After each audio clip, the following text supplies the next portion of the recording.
अस्सलाम वालेकुम स्टूडेंट्स। आज का हमारा टॉपिक है टाइप्स ऑफ रिसोर्सेज। तो कल हमने टॉपिक को डिस्कस किया था कि व्हाट आर रिसोर्सेज। एक बार फिर से हम रिकैप्चुलेट करेंगे कि रिसोर्स कोई भी सबस्टेंस, ठीक है, दैट सबस्टेंस वो तभी रिसोर्स बन सकता है जब उसमें यूटिलिटी हो। एंड जो रिसोर्स होता है उनके वैल्यू होते हैं, it means they worth something. उनका इकोनॉमिक वैल्यू भी होता है। कुछ रिसोर्स का इकोनॉमिक वैल्यू नहीं होता है, but still they are resource, वो ह्यूमन नीड्स को सेटिस्फाई करते हैं, ठीक है। एंड जो ह्यूमन नीड्स को सेटिस्फाई करते हैं, लाइक हमारा वाटर है, वो भी एक रिसोर्स है। इलेक्ट्रिसिटी, ये भी एक रिसोर्स है। वेजिटेबल्स, ये भी एक रिसोर्स है। इलेक्ट्रिसिटी, एवरीथिंग जो भी आपकी नीड्स को सेटिस्फाई करता है, दैट इज रिसोर्स। अब आज आपको इसकी क्लासिफिकेशन पढ़ेंगे हम इसमें कि जनरली रिसोर्स जो है वो 3 तरह की क्लासिफिकेशन में डिस्ट्रीब्यूट किए जाते हैं। बेसिकली जितना आप हायर क्लास में जाएंगे उतना ही आप रिसोर्स जो है इसके बारे में क्लासिफिकेशन पढ़ेंगे। अब यहाँ पे आप 8th क्लास में हैं तो आपके लेवल के हिसाब से यहाँ पे 3 क्लासिफिकेशन दी गई है। अदरवाइज रिसोर्स की बहुत सारी क्लासिफिकेशन है जो आप हायर जैसे 10th क्लास में आप पढ़ते हो। तो मेजर क्लासिफिकेशन यहाँ पे है natural, human made resource and human resource. Now what is natural resource? Natural resources क्या होते हैं? देखो, वर्ड से ही पता चलता है जो नेचर से हमें मिलता है, that are drawn from nature, जिसे हम नेचर से लेते हैं। एंड उसमें हम कोई भी मॉडिफिकेशन या चेंज नहीं करते हैं, उसे हम वैसे ही कंज्यूम कर लेते हैं। लाइक हमारे पास एयर है, तो जब हम हवा लेते हैं, जब हम सांस लेते हैं, ठीक है, तो क्या आप पहले उसको चेंज करते हो? क्या आप पहले उसको मॉडिफाई करते हो? या पहले क्या आप उसको क्लीन करते हो? नहीं करते हो ना। इट मीन जो एयर रहता है नेचर में, उसे हम वैसे ही कंज्यूम कर लेते हैं, ठीक है। उसके बाद वाटर है, रिवर्स में, लेक्स में वाटर है, ठीक है। जो हमारे पास वाटर आता है, चलो ठीक है, कुछ वाटर ऐसा जो सप्लाई हमारे घर में होती है, तो वो थोड़ा बहुत प्लांट्स के जरिए, जो वाटर इरिगेशन फैसिलिटीज है हमारे, जो प्लांट्स वगैरह लगाए गए हैं ताकि वाटर जो है उसको साफ किया जाए और घर तक जो सप्लाई पहुंचती है उसमें साफ वाटर हो। लेकिन जो वाटर रिवर और लेक्स में होता है, जो हम खेतों वगैरह में जो हमारा पानी चला जाता है, तो क्या हम उसके लिए कुछ मॉडिफिकेशन करते, क्या हम उसमें कोई चेंज करते, उसको साफ वगैरह करते हैं? नहीं, वो हम डायरेक्टली कंज्यूम कर लेते हैं। देन जो सॉइल होता है, ठीक है, अब सॉइल जो है इसमें फर्टिलिटी रेट जैसे ज्यादा रहती है। अगर प्लांट्स को सॉइल नहीं होगा तो वो कैसे मतलब सरवाइव करेंगे, ठीक है। तो सॉइल से जो हमारे क्रॉप्स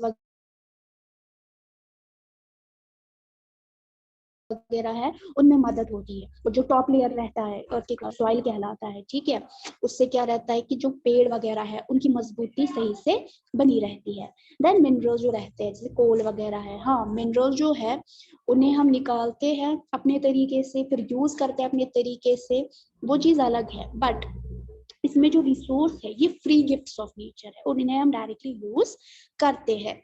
इन केस कुछ टूल्स और टेक्नोलॉजी हमें चाहिए होती है, जैसे कि मिनरल्स में अगर हमें कोल निकालना है, ठीक है, तो जमीन से जब हम उसको निकालेंगे तो ऑब्वियसली हमें टूल्स की जरूरत पड़ेगी, ऑब्वियसली हमें टेक्नोलॉजी की जरूरत पड़ेगी। अब ये जो नेचुरल रिसोर्सेज है इनको फर्दर क्लासिफाइड किया जाता है 2 कैटेगरीज में। पहला रेन्यूएबल रिसोर्स, दूसरा नॉन रेन्यूएबल रिसोर्स। अब ये रेन्यूएबल रिसोर्स जो है ये कौन से रिसोर्सेज होते हैं? रेन्यूएबल रिसोर्सेज वो रिसोर्सेज होते हैं जो रिन्यू किए जाते हैं, जो रिप्लेनिश किए जाते हैं क्विकली, ठीक है, यानी कि जो नेचर में जल्दी ही फिर से तैयार हो जाते हैं। यानी ये जो स्टॉक रहता है वो अनलिमिटेड रहता है नेचर में। इसमें ह्यूमन एक्टिविटीज, ह्यूमन कितना भी इसको यूज करे वो जल्दी खर्च या कम नहीं होता है। जैसे कि सोलर एनर्जी, सोलर एनर्जी यानी सूरज की किरणों से जो हम एनर्जी लेते हैं, लाइक सोलर पैनल्स रहते हैं, हमारा जो इन्वर्टर होता है वो सोलर एनर्जी से चार्ज होता है। तो नेचर में सोलर एनर्जी बहुत ज्यादा है ना, अनलिमिटेड। हम इसको कितना भी खर्च करें वो खत्म नहीं होगा। ठीक है, अब कुछ ऐसे रेन्यूएबल रिसोर्सेज है जैसे वाटर है, सॉइल है, फॉरेस्ट है, ये भी रिन्यू होते हैं, बट उनका जो स्टॉक रहता है वो इफेक्ट हो सकता है। जैसे कि पानी है, पानी बहुत ज्यादा है नेचर में, बट स्टिल हमारी एक्टिविटी से वो गंदा वगैरह हो जाता है, उससे क्या होता है, हम कंज्यूम नहीं कर पाते हैं। ठीक है, उसके बाद वाटर के बाद बट शॉर्टेज जो रहती है, जैसे कि नेचुरल वाटर रिसोर्स जो होते हैं, कोई लेक है, कोई नदी है, ठीक है, वो क्या हो जाती है, ड्राई अप, वो खुश्क हो जाती है। इट मीन जो रिसोर्स पहले वहां पे मौजूद था वो अब नहीं है, और उसी से क्या होता है, आज बहुत सारे मतलब वर्ल्ड के कोने कोने में जो वाटर शॉर्टेज है उनका सामना करना पड़ता है। जैसे इंडिया है, इंडिया में अगर आप बाहर आप देखोगे, कश्मीर तो नहीं बट बाहर या कश्मीर में बहुत सारे ऐसे पार्ट्स है जहाँ पे वाटर की किल्लत रहती है। अब हमारे यहाँ पे 70% ज्यादा वाटर है, तो फिर भी वाटर की किल्लत है।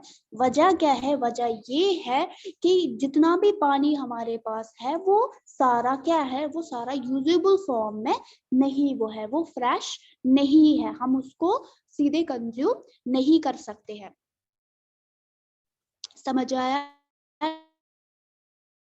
Renewable resource. उसके बाद आता है हमारा नॉन रिन्यूएबल रिसोर्सेज। ये वो रिसोर्सेज है जो नेचर रहता है, मतलब कि नेचर में हमारे पास ये ज्यादा नहीं है, इसको बनने में thousands of years, millions of years लगते हैं, रिप्लेनिश होने में बहुत ज्यादा टाइम लगता है।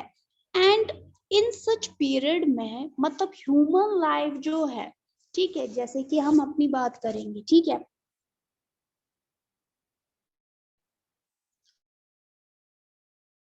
अगर मिलियंस ईयर्स लगेंगे, इट मींस हम तब हो, जैसे कि पेट्रोलियम है, फॉसिल फ्यूल्स है, कोल है, नेचुरल गैस है ना, ये नॉन रिन्यूएबल रिसोर्स में आता है। इट मींस अगर ये आप स्टैंड प्लानिंग, जब ये नया बनेगा तो पता नहीं कौन सी जनरेशन चल रही होगी, पता नहीं कितने ह्यूमन लाइफ स्पैन्स मतलब आ चुके होंगे, हमारा नामो निशान भी नहीं होगा तब जब ये कोल फिर से बनेगा। इट मींस बहुत ज्यादा टाइम लगता है इसको वापस बनने में। अब हमें क्या चाहिए कि हम ऐसे रिसोर्स को ध्यान से यूज करें। एंड ये जो नेचुरल रिसोर्स है इसकी डिस्ट्रीब्यूशन भी डिपेंड करती है, मतलब आपको अर्थ पे हर कहीं रिसोर्स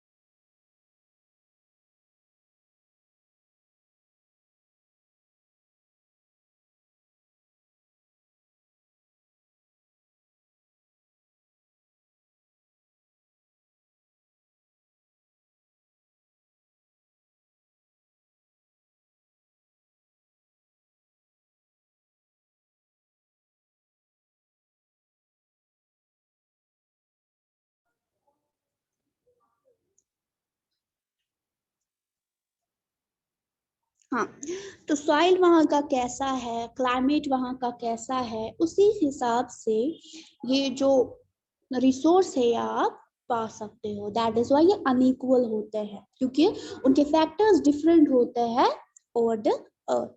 फॉर एग्जाम्पल, कहीं पे आपको कोल मिलेगा क्योंकि वहाँ का वैसा ही क्लाइमेट होगा, कहीं पे आपको पेट्रोलियम मिलेगा, यानी हर जगह ये नहीं मिलता है। तो ये थे natural resources. Now human made resources.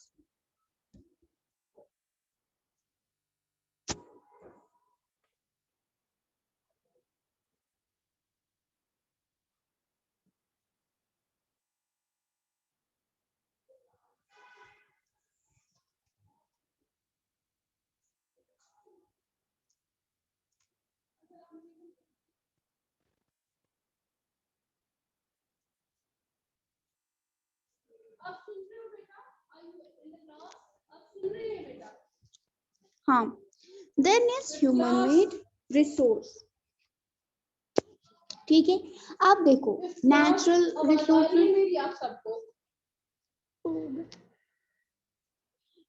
Resources जो थे वो नेचर से हमने लिए। अब ह्यूमन मेड रिसोर्सेज कौन से होते हैं? तभी क्या होता है कि जो नेचुरल सबस्टेंसेस है वो हमें ओरिजिनल फॉर्म में नहीं मिलते हैं, लाइक ऐसे सबस्टेंसेस जिसमें चेंज लाने की जरूरत होती है।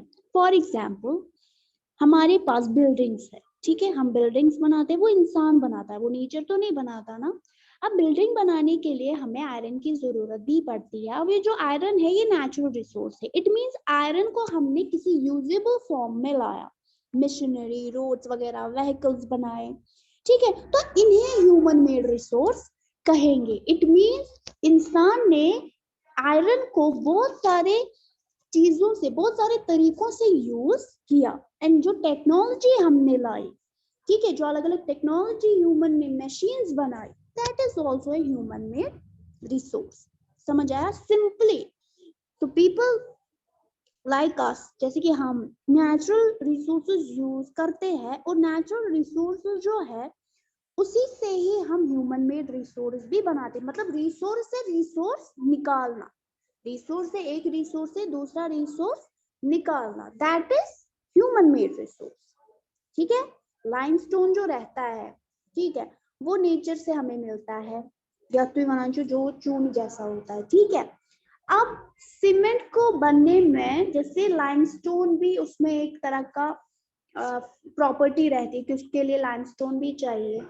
तो हम जब वो सीमेंट बनाते हैं, ठीक है, हम उसमें लाइमस्टोन मिलाते हैं, सिलिका मिलाते हैं, ठीक है, मैग्नीशियम मिलाते हैं, ये सारी चीजें, ये सारे मिनरल जो है ये नेचुरल है, लेकिन हम बनाते हैं सीमेंट, ये भी एक रिसोर्स है लेकिन एक ह्यूमन मेड रिसोर्स है।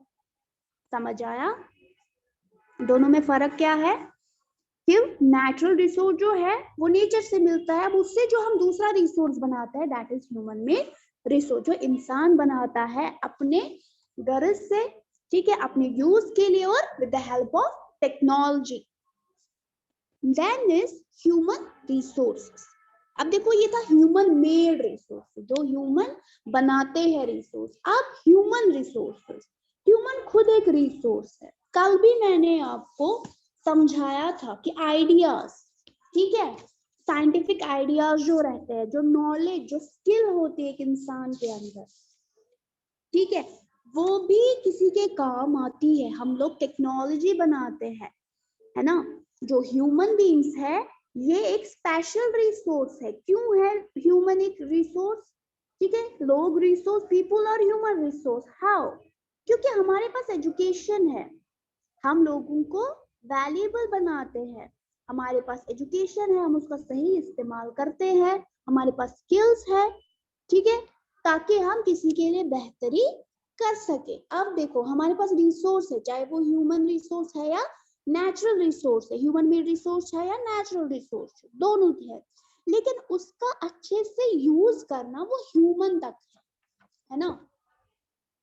ठीक है, तो ये हम तक है, तो हम भी एक तरह से ह्यूमन एक रिसोर्स है। इट मींस ह्यूमन जो रिसोर्स है refers to the number, quantity and ability, जो हमारे अंदर एबिलिटीज अल्लाह ताला ने रखी है, मेंटल और फिजिकल। हमारे पास हाथ है, पाँव है, हम काम करते हैं, हमारे पास सोच है, हम डिफरेंशिएट कर सकते हैं कि कहाँ पे क्या चीजें हमें करनी है, ट्रीटमेंट देना लाइक दूसरे ह्यूमंस को, ठीक है, हेल्प करना, जो मेरी फिजिकल कैपेसिटी है मैं उसको ट्रांसफर करूंगी, मैं किसी दूसरे इंसान की हेल्प करूंगी, कोई ऐसा चीज बनाऊंगी।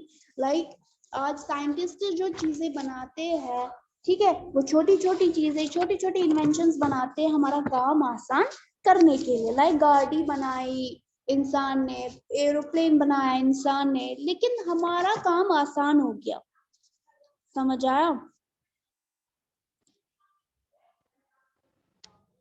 जैसे यहाँ पे एक पिक्चर है, ठीक है, यहाँ पे एक पिक्चर है, मानो ये जो लड़की है एक साइंटिस्ट है, तो यहाँ पे इसने पढ़ा कि जो क्रॉप्स है, जो अनाज है वो बर्बाद हो गए हैं। वो कैसे बर्बाद हो गए हैं? ड्यू टू ड्रॉट, क्योंकि खुश्की आ गई है। बारिश बिल्कुल भी नहीं है। अब ये बुक पे ढूंढ रही है, जो ये सॉल्यूशंस किसी साइंटिस्ट किसी एक्सपर्ट ने दिए हैं कि आप क्रॉप्स को क्या कर सकते हैं, बचा कैसे सकते हैं। अब ये अपनी नॉलेज इन किसानों के साथ बांट रही है, ठीक है।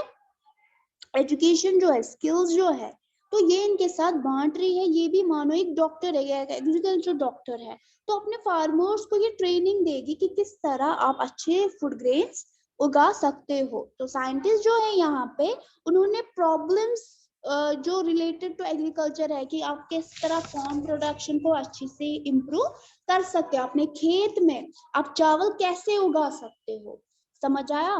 तो यहाँ पे ह्यूमन बीइंग जो रहा वो एक रिसोर्स ही रहा ना।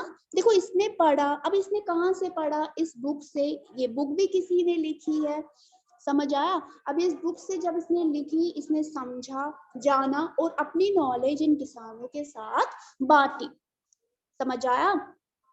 तो यहाँ पे जो एजुकेशन है, जो दूसरों को मदद मिली, यहाँ पे वैल्यूएबल रिसोर्स मिला, तो इम्प्रूव करते हैं क्वालिटी ऑफ पीपल स्किल्स, है ना। ये इम्प्रूविंग करते कि इंसान के अंदर जो स्किल्स है वो क्वालिटी को इम्प्रूव करना, ताकि वो और मोर रिसोर्सेस क्रिएट कर सके, ठीक है। रिसोर्स के अंदर दूसरा रिसोर्स क्रिएट कर सके, that is human resource development, समझ आया।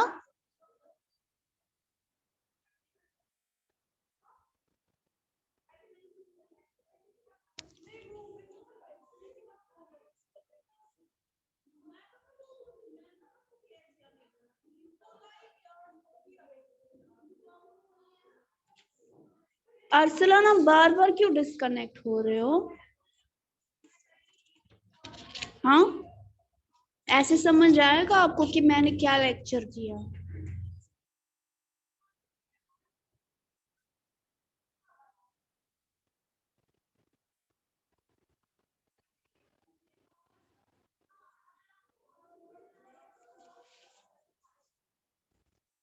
अर्सलान आपको समझ आया? आप जरा ऑडियो सिलेक्ट करें। आपने सिलेक्ट क्यों नहीं किया है ऑडियो?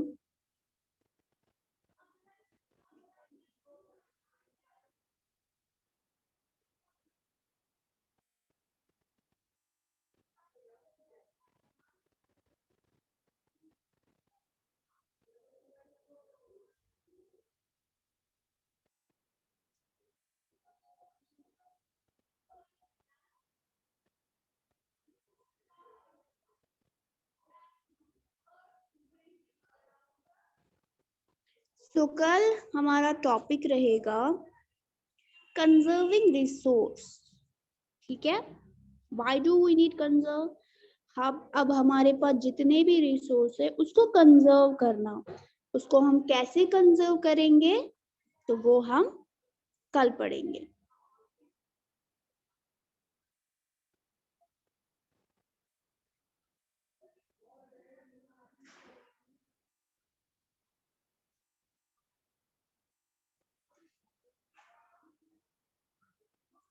सीरत आपको जल्दी नहीं आए?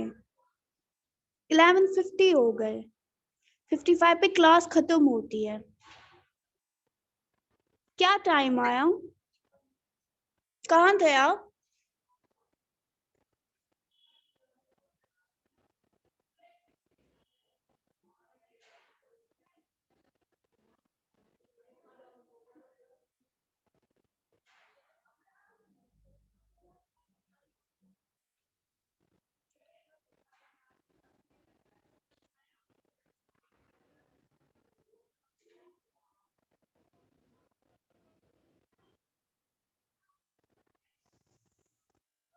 तो कल टॉपिक रहेगा कंजर्विंग ऑफ रिसोर्स।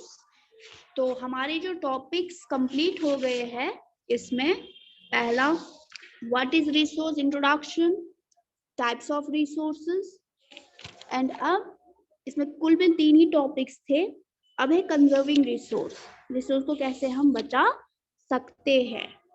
एंड उसी के साथ उसके बाद आप हम सेकेंड चैप्टर पढ़ेंगे। तो पहले हमने क्या पढ़ा?